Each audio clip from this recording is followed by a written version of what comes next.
हरि अनंत हरि कथा अनंता, कहाएं सुने बहुविध सब संता। ओम साई राम मित्रों, आज का ब्लॉग आप सभी हमारे साईं परिवार के लिए विशेष लाभकारी और कल्याणकारी है, क्योंकि आज के ब्लॉग में अपने साईं परिवार के लिए साईं बाबा की कुछ बताई गई बातों को लेकर के आए हैं, जो उन्होंने अपने जीवन काल में अपने व्यक्तित्व के माध्यम से, अपने कृतित्व के माध्यम से इस समाज को जो एक मैसेज दिया, एक शिक्षा दिया, अगर उनका अनुकरण और अनुसरण कर लिया जाए तो जीवन का जो दुर्भाग्य चल रहा है वह सदा सदा के लिए समाप्त होता है, और जीवन के पीछे जो लगी हुई बर्बादी है वह सदा सदा के लिए पीछा आपका छोड़ देती है। बाबा ने अपने जीवन काल में जो उपदेश दिया, जो अपने व्यक्तित्व से, जो अपने कृतित्व से मैसेज दिया, उन चीज़ों में एक चीज़ मैं आपको बता दूं। हेमाड पंत जी ने जब साईं बाबा से साईं सच्चरित्र की रचना करने के लिए साईं बाबा के पास गए, तो बाबा ने पहले तो चाहा ही नहीं कि कोई साईं सच्चरित्र की रचना करे, कोई चीज़ मेरी बताए, लेकिन बहुत रिक्वेस्ट करने के बाद बाबा ने हामी भरी कि ठीक है, तुम लिख सकते हो, लिखो। तो हेमाड पंत जी के अंदर एक विचार आया कि मैं तो, बाबा इतने महान व्यक्तित्व के मालिक हैं, वो इतने महान हैं, त्रिकालदर्शी हैं, मुझे कैसे क्या पता चलेगा, मैं तो एक अज्ञानी हूँ, मैं बाबा की जीवन लीला को कैसे लिख सकता हूँ। तब बाबा ने उनको आशीर्वाद दिया कि तुम लिखोगे, तुम्हारे दिमाग में, तुम्हारे विचारों में स्वतः मैं आता रहूँगा। तो ये साईं सच्चरित्र बाबा का स्वयं का, समझिए, एक रचना है जो बाबा की लीलाएं संग्रहित हैं। और एक चीज़ बता दूं, आप हजारों लाखों टन हीरे को तौलो, हजारों लाखों टन सोना इससे तुलना करो तो तुलना नहीं हो सकती, क्योंकि यह अमूल्य है। मैं बार बार कहता हूँ, साईं सच्चरित्र को जितनी बार पढ़ोगे, जितनी बार इसमें गोता लगाओगे, उतने मोतियाँ आपको मिलते जाएंगे, उतने अच्छे विचार मिलते जाएंगे। मैं आज जो चीज़ें लेकर के आया हूँ, पहले तो मैं 5 बातें बाबा की, जो मेन बातें हैं, जो साईं सच्चरित्र पढ़ने के बाद एक इतिहास, एक उसका क्या कहते, सार निकल करके आता है, बस वो चीज़ हम बता रहे हैं। वैसे तो बहुत सारी बातें बाबा ने बताई, लेकिन हम केवल 5 चीज़ बताना चाहते हैं। 5 में क्या है, बाबा स्वयं, आप लोग सब जानते हैं कि बाबा भिक्षाटन करते थे, भीख मांग करके 4 से 5 घर से भिक्षा मांग करके प्रतिदिन लाते थे, और उस भिक्षा को जो मांग कर लाते थे वह खिचड़ी बना करके, और कुछ तो कच्चा अन्न चिड़ियों पक्षियों को वह खिला देते थे, जीव जंतुओं को खिला देते थे, और कुछ को बना करके खिचड़ी गरीबों दीन दुखियों को वह खिलाते थे। तो यहाँ पर पहला चीज़ जो नहीं करना है वो आप समझ लीजिए, क्योंकि जो आत्मा होती है ना, उसी परमात्मा का अंश है। कुछ व्यक्ति ऐसे होते हैं, किसी प्रारब्ध के कारण उनके जीवन में गरीबी आ जाती है, निर्धनता आ जाती है, और वह उन चीज़ों को, उन परिस्थितियों को झेलते हैं, वो बहुत एफर्ट करते हैं कि वह उससे निकल पाएँ, लेकिन नहीं निकल पाते हैं। ऐसे दरिद्र नारायणों को कभी सताना नहीं चाहिए, क्योंकि जो व्यक्ति किसी की आत्मा को सताता है, उसका आह अगर उसको लग गया तो उसके परिवार, उसके बच्चे कभी वृद्धि विकास नहीं करते। इसीलिए लिखा है, बाढ़े पूत पिता के धर में, खेती उपजे अपने कर में। तो इसलिए पहला काम कि गरीबों को कभी सताना नहीं चाहिए। गरीब कौन होता है? जो वंचित हो, जिसको एक टाइम का निवाला भी मिलने में तरस आती हो। कितने, मैंने तो बहुत बड़ी बड़ी पार्टियों में देखा है, बहुत जगहों पे मैंने देखा है कि लोग भंडारे भी करते हैं। मैं यहाँ तक मैंने देखा है कि जो बढ़ जाता है उसको ले जाके फेंक देते हैं। वहाँ पर क्या है, फेंकने से अच्छा किसी गाय को, किसी जीव जंतु को खिला दो। सड़े क्यों? एक निवाला के लिए कोई व्यक्ति मर रहा है और आप लाखों टन भोजन इधर उधर फेंक रहे हैं, तो फेंकना नहीं चाहिए। इससे अच्छा है कि उतना थाली में लीजिए जितना आप खा सकें, और अन्नदान महादान है। तो इसलिए कभी भी गरीबों को सताने का मतलब क्या, यहाँ हम वंचित का मतलब क्या कह रहे हैं? गरीब कौन है? गरीब तो सभी हैं, बाबा के सम्मुख तो सभी गरीब हैं, लेकिन वो गरीब जो आपकी परिस्थिति से, आपको एक निवाला मिल रहा है लेकिन एक व्यक्ति को जिसको निवाला नहीं मिल रहा है, वही गरीब है।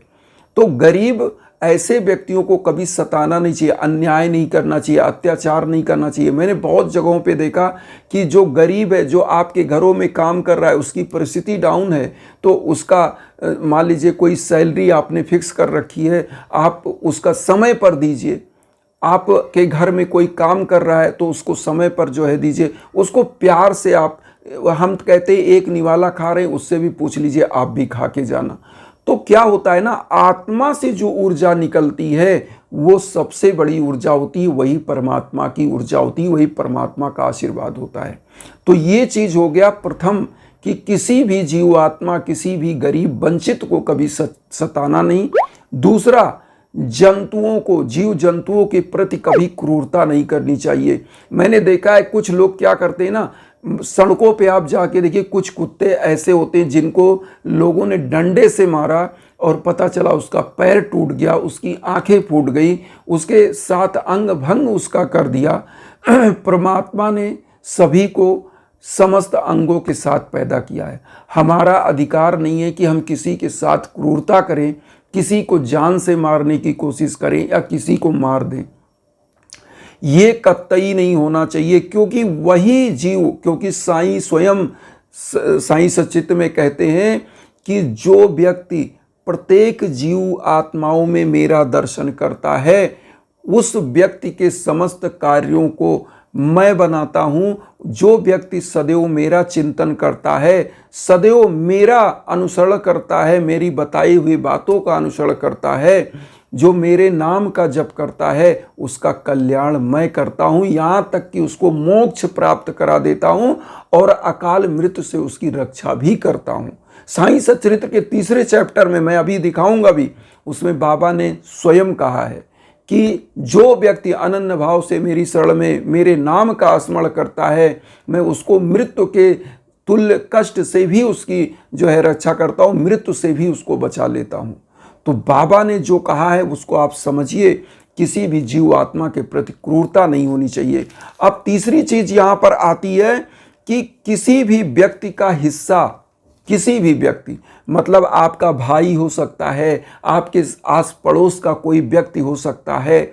मान लीजिए आपका कोई भूखंड है, वो मान लीजिए 40/20 का है और बगल किसी का है। अब आप सोच रहे हो कि हम 40/20 का है या 20/40 का है, हम उसको 21/45 कर लें, किसी के हिस्से को कब्जा कर लें।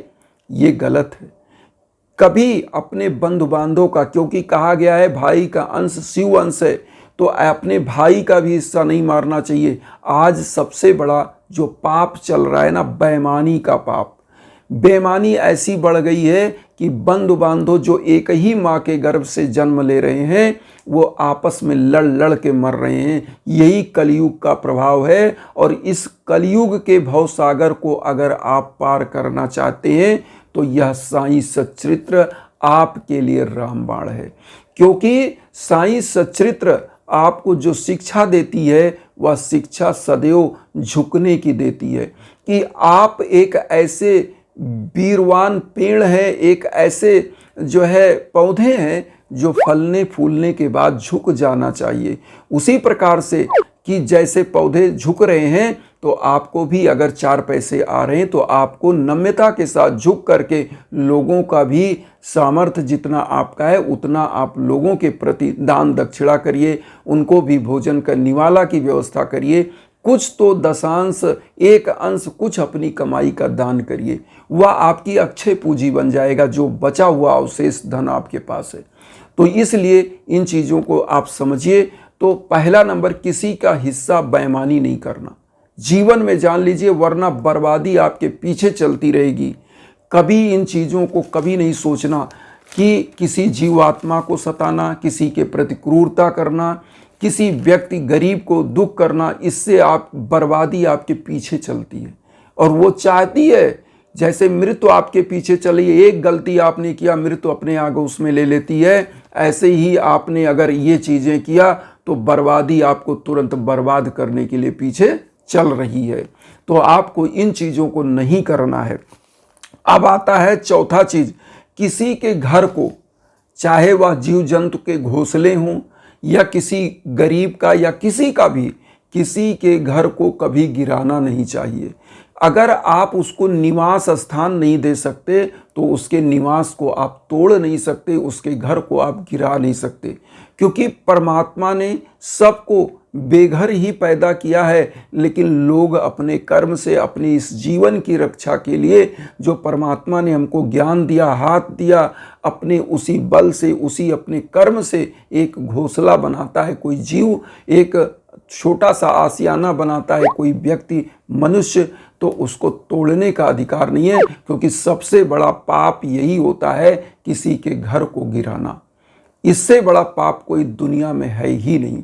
तो इसलिए किसी के घर को कभी नहीं गिराना चाहिए, पहला नंबर। अब इस तरह का घर तो नहीं होना चाहिए कि कोई जा करके सरकारी ज़मीन में बना ले और गवर्नमेंट गिरा रही, कह रहे हैं वो भी पाप है, तो ये गलत है। आपका जो ज़मीन है, आपकी ज़मीन पर अगर किसी घर है तो आपके घर को अगर कोई गिराता है तो वह पाप का भागी होगा। लेकिन कोई जाके सरकारी गवर्नमेंट की ज़मीन में बना ले, बताए वो पाप, तो वो गलत है, क्योंकि आपने स्वयं बेईमानी किया।